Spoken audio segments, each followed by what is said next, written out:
各位兄弟姊妹，大家平安。伫咱的表定内底，今仔日是要用华语来讲到。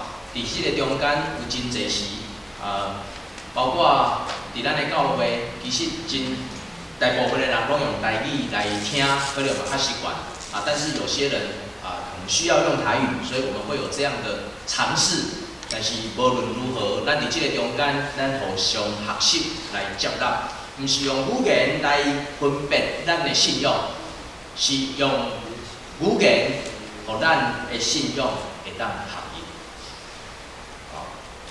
我们从这个礼拜开始，一直连续8月份都会用路加福音，从14章一直到15章，会连续有5个礼拜的讲到，一直到15章的最后。15章的最后是浪子的比喻，所以这个是连续的，每一个讲道都在这个地方能够连续。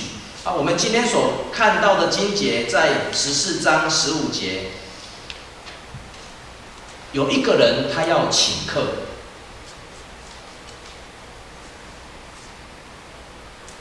然后就问他说：能够在上帝的国里面享受宴席的人，是多么有福气啊！ 能够在上帝的国的宴席里面能够享受的是多么有福气啊！这本来是一句很好的话，可是没有想到，当这句话出来说能够在上帝的国里面能够享受的是多么有福气的时候，耶稣却讲了一个故事。他说有一个人办了一个宴席，然后要请很多人到，可能是他家。 但是如果在马太福音22章，同样的圣经故事背景，它讲的是一个国王，所以背景讲的东西不太一样，但是意思是一样的。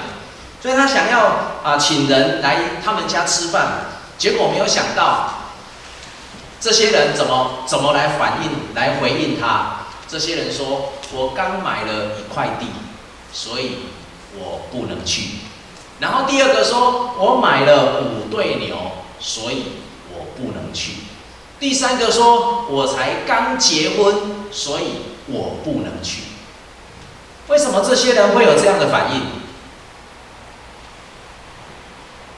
今仔日若3夫要请大家吃饭，敢有人要去？袂吼。今仔日若是阿姑要请人吃饭，阿姑你敢有要来请人吃饭？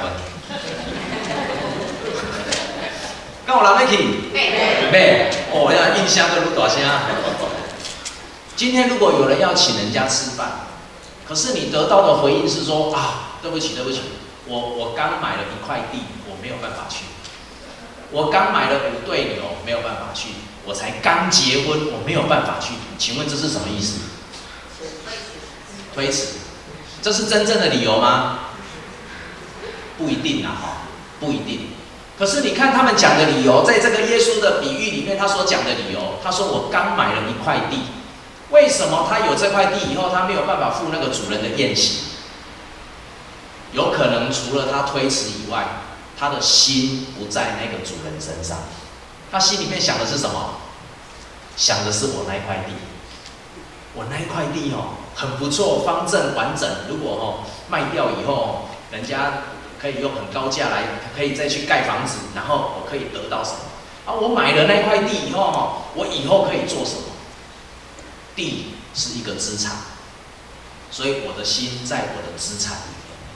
第二个讲说，我买了5对牛，5对牛是几头牛？牛要拿来做什么的？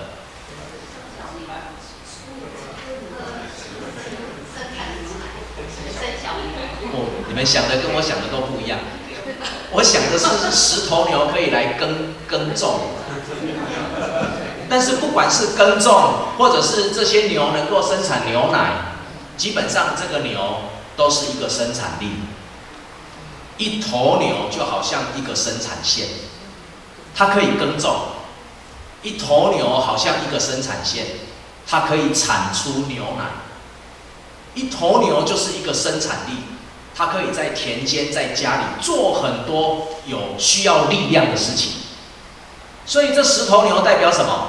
代表这个人他刚刚拥有了一个很强大的生产力，这个生产力能够帮助他的工作，帮助他的事业，帮助他的田地，在未来的时候能够往前发展。10头牛如果下去耕种的话，哇，不简单哎。那时候的牛是最大的资产，一直到现在也是。听说在印度，若要娶某，爱准备100架牛。我不知道真的还假的。如果是按照这样，我大概娶不过吧。牛是一个生产力，今天拥有那样的生产力，代表说我在我的工作事业，我有很大的远见跟志向，我想要去走。所以他的心思有在这个主人身上吗？没有。他的心思在哪里？在他的事业。第一个买了一块地，他的心思在他的财富。第二个买了5对牛，他的心思在他的事业。那第3个嘞？我才刚结婚，这代表什么？他的心思在哪里？爱情。还有没有？他的心思在哪里？家庭。他的心思在哪里？在他人生的幸福。我相信这个刚结婚的，应该是处于他人生幸福甚至可能是最幸福的阶段。我们当中也有一个刚结婚的嘞，转过头看看他有没有幸福。有 Jason 有幸福吗？啊？有哦，大家都有听到哦，都有听到他有幸福。所以当一个人处在人生的幸福当中的时候，他心里面洋溢着幸福，所以他看不到主人的邀约。亲爱的弟兄姐妹，这些可能是借口，可是也有可能是我们人生真正所遇到的过程。我们人生有很多的过程，让我们没有办法注目在主人的邀约，让我们没有办法在那个当中去赴宴席。所以当这些人推迟了以后，仆人告诉主人说，那些人都不能来。结果主人说什么？主人说，那些人都不能来，那赶快去把那个贫穷的、残废的、瞎眼的、瘸腿的，全部都怎样？请他们进来。所以原本这个主人看中的人，变成了这些人。我想原本主人看中的人，除了这是很微妙的一种身份。主人原本邀请的人都是什么样的人？有钱的，有地的啦，有牛的啦，有幸福的啦。主人原本邀请的是这些人，结果这些人因为他们有财富，因为他们有事业，因为他们有幸福，所以他们拒绝了主人的邀约。所以主人转向去邀请了没有财富的贫穷人，没有事业、没有远大志向的残废人，瞎眼的，或者是一辈子得不到幸福的瘸腿人。主人换了他的方向去邀约了这些人，告诉仆人说：“把这些人都带进来，我的宴席愿意给这些人与我一起享受。”所以主人的邀约的对象改变了，从原本是有身份地位的人，改到哪里？改到被社会看轻的。但是这些人被邀请了以后，他们成为主人的座上宾，他们沾了主人的光。在这样的过程当中，仆人又跟他讲说，虽然已经把贫穷的、残废的、瞎眼的、瘸腿的都带进来了，可是位置坐了满了没有？还没，位置还没有坐满。所以主人又说什么？那你赶快到马路去，到肉巷里去把人请进来，把那些街友请进来，把那些无家可归的人请进来，把那些原本没有人在乎他的人请进来，把那些找不到自己人生能够处在什么样价值当中的人请进来。所以到最后，主人的邀约是这些人，我不在乎他是不是有身份地位，我不在乎他是不是在世上、在社会里是不是一个成功分子，我不在乎这些人是不是愿意能够在这个当中有很显赫的地位，我都没有关系，我不要意。我在意的是，他们愿不愿意一同与我来赴这个宴席。所以先前所邀请的人没有办法享受这个主人原本的邀约，而后来进来的是贫穷的、残废的、瞎眼的、瘸腿的，以及在马路还有肉巷旁边那些当街友的。对于这些人而言，后面请的这些人，他得到的是一个恩典，他得到了一个他原来所意想不到的礼物。可是要请问大家，什么叫做恩典？你有上帝的恩典吗？你有上帝恩典的，请你举手。哇，很多人都有上帝的恩典哦，我也有上帝的恩典。我觉得我的人生满满的上帝的恩典。什么是恩典？恩典就是你原本不配得着的礼物，你得着。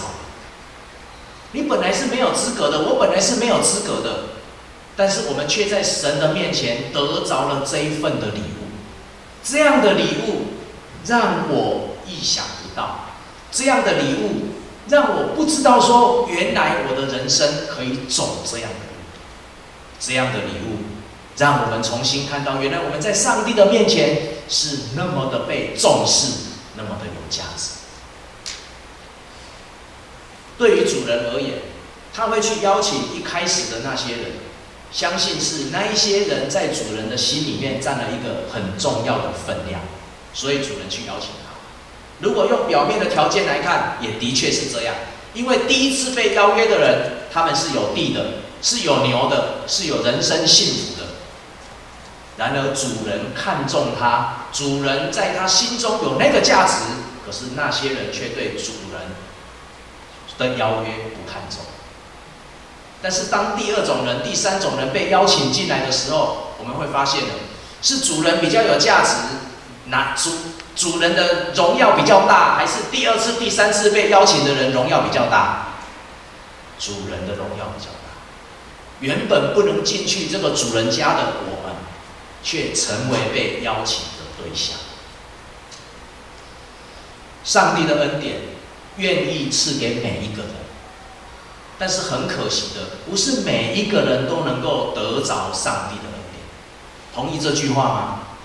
上帝的恩典愿意赐给每一个人，但是却不是每一个人都能够得到上帝的恩典。有三种人没有办法得着上帝的恩典。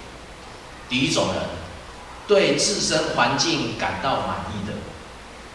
如果是跟一开始拒绝的借口来讲，他比较像哪一个？得着幸福的。他觉得我的人生走得很顺畅，我心想事成，我的人生很顺畅，凡是我计划的无不亨通。我需要再去主人那边去沾他的光吗？好像不需要，因为我对我自己感到很满意。这样的人就很难再去接受到上帝的恩典。不要忘记什么是恩典，原本不配得着的，他得着，这是上帝的恩典。这样的恩典包括什么？其实包括怜悯。有的人会自己有很多对自己的责备，但是上帝怜悯。这种过程，这种恩典包括什么？包括喜乐。有的人是很难快乐起来的，因为他的环境给他的压力跟给他的感觉，让他没有办法在他的环境当中来快乐。但是当我们来到神的面前，我们有办法举手哈利路亚赞美上帝的时候，我们在神的面前变了另外一个人，这就是我们所能够得着的恩典。第二种人没有办法得到上帝的恩典，是因为他领受过很多的教育，不管是知识，或者是在信仰当中，圣经里面的教训跟教导，在这样的教育当中自命清高，觉得我不需要这个主人，我如果去这个主人那边，只是给他荣耀，给他面子，所以我不想去主人那边，我还有地要处理，我还有牛要处理，我还有我人生的幸福要享受，所以在这样的过程当中，很难再去得着上帝所给予的那一份恩典，因为他不需要。第三种人也很难得到上帝的恩典，虽然他自己本身很需要，但是当人心里面充满了怨恨与失望，当人在心里面有许多个性上没有办法突破的盲点，当人在自己内心里面有嫉妒、有哀怨、有痛苦、有哀伤、有责备，我们也很难去得到上帝的恩典。我们会怪上帝，不信上帝的会怪自己的人生。我们会指责别人，为什么他可以我不行？为什么他有我没有？我们会去责怪，为什么超速违规的这么多，被抓到的就只有我一个？我们会去责怪，为什么有的人总是幸福的得着乐透，有的人一辈子没有遇到什么好事？我们可以有很多的责备，我们可以有很多的怨恨，我们甚至对我们自己的人生所走的路感到失望。我们感觉别人的条件比我们好，别人的结果比我们好，我们感觉到别人为什么能够有这样的待遇，而我们却只有这样。当我们在这样的心态当中的时候，我们也没有办法去得着上帝的恩典，因为我们很难放下我们自己的成见，去领受上帝的恩典。亲爱的弟兄姐妹，当我们在这个当中来审视自己内心的状况的时候，是不是我们没有办法得着上帝的恩典，是因为出于这三点？是不是因为我们内心的骄傲，以至于我们跟上帝的恩典错过？启示录3章17节，在这个地方有一段很特别的经节，他说：“你说我是富足，已经发了财。”或者这个发了财，我刚刚就似曾相识，最近常常在讲。是发大财，一字之差。我是富足，已经发了财，一样都不缺，却不知道你是那困苦、可怜、贫穷、瞎眼、赤身的。我们以为我们什么都有，但是我们却没有去看到我们内心里面真正缺乏的那样东西。我们用我们外表的美好，我们用我们外表的装饰，我们用我们外表的假象，让人家看到我们似乎是一个幸福的人，但是在我们的心里面，却仍然有许多的苦难跟责备，让我们没有办法跳脱我们自己内心的囚禁。主耶稣说：“我是富足的，就真的是富足的。”今天我们需要的是把我们的话换成上帝的话，把我们的坚持换成上帝的坚持，把我们所遇到的换成上帝来负责，我们才有办法在这样的过程当中重新进到上帝的宴席。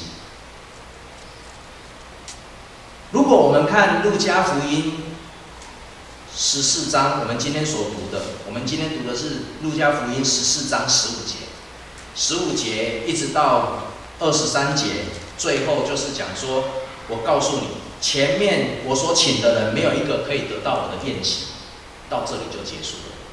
但是这个故事，你如果是看马太福音的话，它的结果完全不一样，因为它的结果有另外一段的经节告诉我们说，在马太福音，他说，当这个马太福音讲的是国王，讲的不是主人。他这个国王说，看到在宴席里面有一个人没有穿什么？没有穿什么？没有穿礼服。有一个人来没有穿礼服，他就问他：你为什么来赴宴席的时候没有预备？可是有趣的是，记不记得第一种人是有钱的、有土地的、有幸福的，他们最后没有参加。第二种人跟第三种人是哪一种人？是瞎眼的、贫穷的，是街友。他们怎么会有适当的衣服去参加那个宴席？可是当那些人去参加宴席的时候，被主人、被国王给责备：你为什么没有预备？恩典不是白白得来的吗？恩典不是上帝给予我们得着吗？恩典不是我们坐在那边我们就可以得到吗？不，如果是在马太福音里面所讲的这个恩典，它是白白赏赐给每一个人，但是人去赴宴席的时候，你得付出代价。需要付出什么样的代价？需要在这个宴席当中来预备什么？这幅图讲的就是马太福音的同一个故事，但是在马太福音22章呈现的完全不一样。那这个是一个国王去责备这个人：你为什么没有穿适当的衣服来到这个地方来赴宴席？那我们需要付出什么样的代价？有一个德国神学家叫做潘霍华，这个神学家非常的特别，他39岁就死了。潘霍华，他是一个信义宗的牧师，他很年轻就已经得到学位，他很年轻就已经在德国信义宗的基督教神学里面占有一席之地。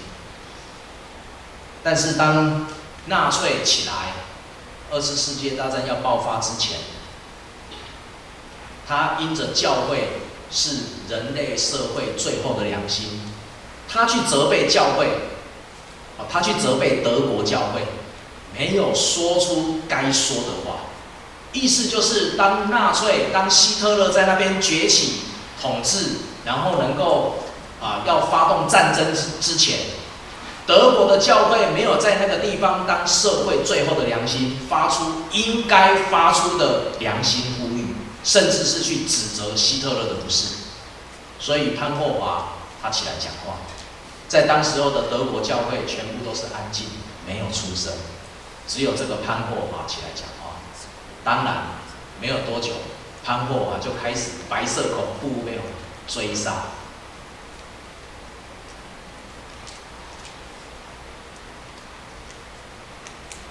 应该是潘霍华，这个字打错了，是潘霍华。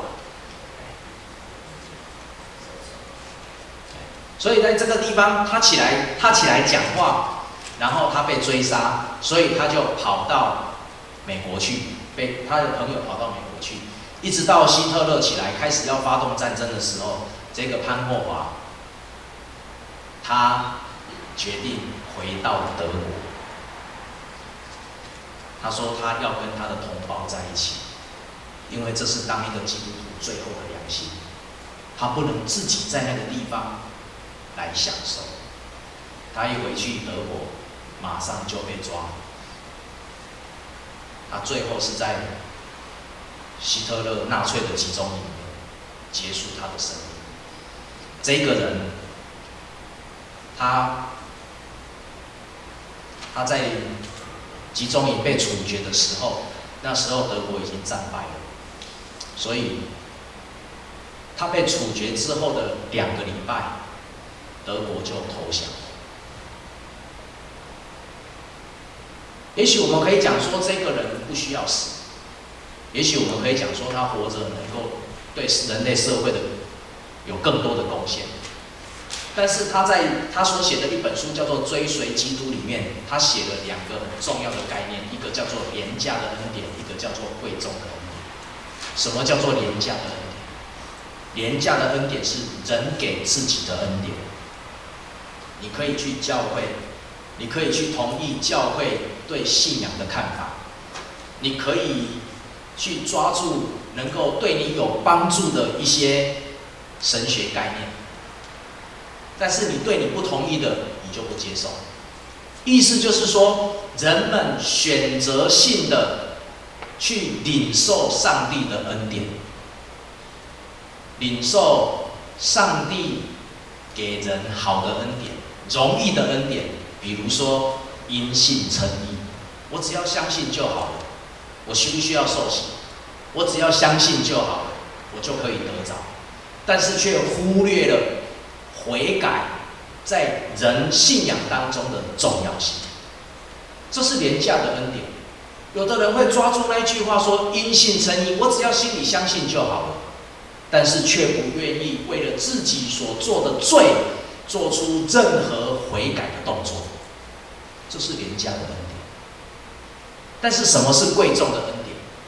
贵重的恩典是当人在得到上帝恩典的当中，必须付上自己跟随基督的代价，改变自己，消除自己在生命当中与上帝所阻碍的东西，自身的改变让人得着恩典，并且去追随基督，为的是要让更多的人在这个地方得到福音，得到拯救。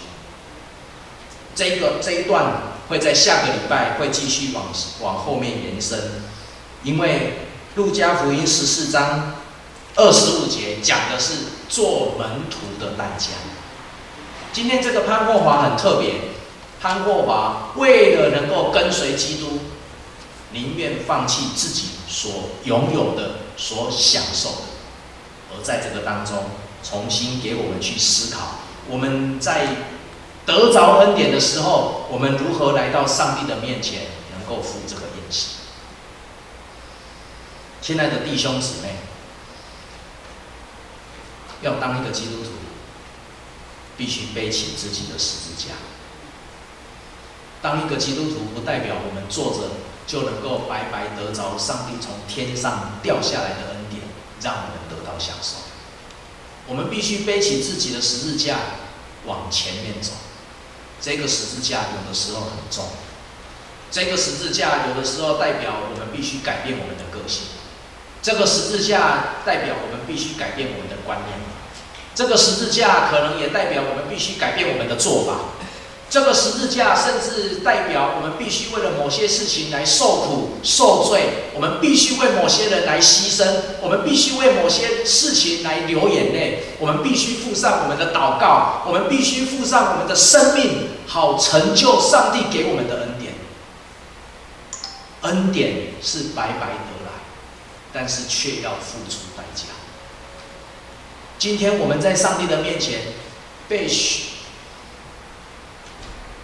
选的多，被呼召的多，但是被选上的少。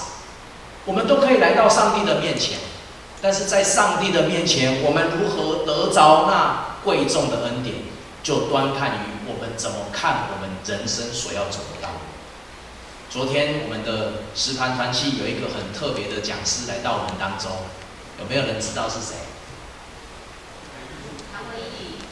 谭威义医师、宣教师，他在他的时代，他的故事就不再讲了，因为在去年的时候已经讲过了。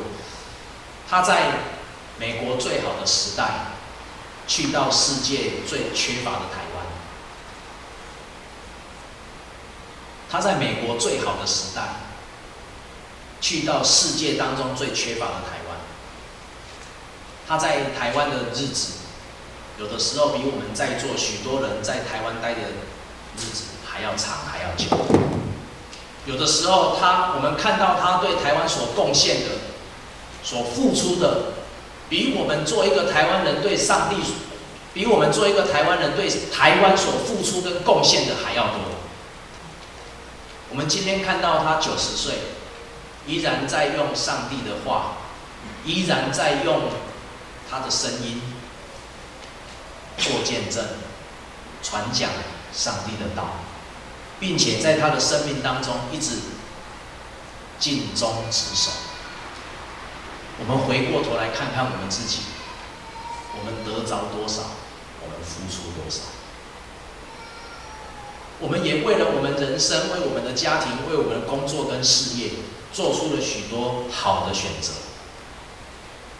但是我们又为我们所领受的使命，我们付出了多少？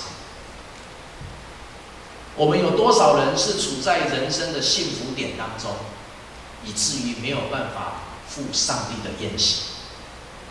可是却有人放下了他人生的幸福，去赴上帝的宴席，领受了呼召，并且蒙得选上。今天我们在座有很多的人拥有上帝所赐非常极大的恩典、极大的才能。我们有的人头脑非常的好，我们有的人非常精于理财，我们有的人能够在处理事情当中能够一枝独秀，我们有的人很会掌握自己人生的方向。我们很多人在上帝的面前领受了许多的恩典，但是我们对于我们的使命，我们付出了多少？我们有多少时候是为我们的十字架背起来向前走？我们一直在寻找我们的幸福。我们有地的，要再多一块地；我们有牛的，要再多2头牛；我们有幸福的，刚结婚的，这我就不能讲说要再多娶一个。亲爱的弟兄姊妹，当背起我们自己的十字架来跟从主耶稣。今天我们在这边所领受的白白的恩典，但是我们要付出代价才能够得着。因为我们在这当中，我们互相勉励，勉励的不是你得着的恩典有多少，勉励的是我们能够对上帝对我们的呼召回应多少。我们一起来祷告。听阮的天父上帝，阮伫你的面前，搁一摆摆来阮的祈祷。阮对你领受恩典济济，你祝福伫阮中间济济人，互阮对台湾来讲下下来，互阮真济人伫囝儿孙仔工作事业顶悬拢真有成就。阮看见你，互济济人的恩典甲人生的享乐，主总是阮嘛要恳求你帮助阮，互阮来回应你的呼召。互阮伫阮享受人生的幸福的中间，阮也要排起阮的十字架来跑走阮头前所着行的路障。主求你伫阮生命的中间，互阮无袂记起你所赏赐阮的恩典。求你互阮独独跟对你来行，愿你帮助，愿你施恩，愿你搁一摆来使用阮，成做服侍你的器皿。互阮拢会当伫上帝你的宴席的面前三角有分，同坐的。安尼祈祷感恩，拢是奉主耶稣基督的名。